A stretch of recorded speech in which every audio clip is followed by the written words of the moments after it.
आपण पाहत आहात नाशिक खबर न्यूज, जनतेचे हक्काचे व्यासपीठ। मतदार यादीच्या SIR अर्थात स्पेशल इंटेन्सिव्ह रिव्हिजन विशेष सखोल पुनर्निरीक्षण मोहिमेच्या पार्श्वभूमीवर भारतीय जनता पक्षाच्या उत्तर महाराष्ट्रातील पदाधिकारी आणि कार्यकर्त्यांची नाशिकमध्ये महत्त्वपूर्ण बैठक पार पडली।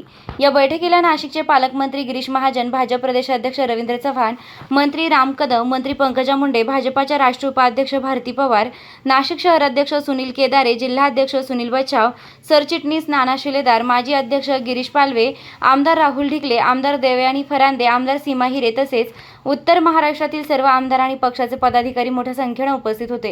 यावेळी SIR मोहिमेबाबत भाजप कार्यकर्त्यांना मार्गदर्शन करण्यात आलं।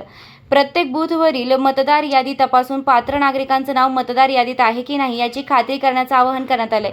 नाव, पत्ता किंवा इतर तपशिलाबाबत त्रुटी आढळल्यास नागरिकांना निवडणूक आयोगाच्या नियमानुसार योग्य प्रक्रिया समजावून सांगण्याच्या सूचना देण्यात आल्या आहेत। SIRच्या मतदार यादी अधिक अचूक आणि पारदर्शक करण्यासाठी कार्यकर्त्यांनी कायद्याच्या चौकटीत राहून काम करावे, कोणत्याही पात्र मतदारांवर अन्याय होणार नाही याची दक्षता घ्यावी असंही बैठकीत स्पष्ट करण्यात आलंय।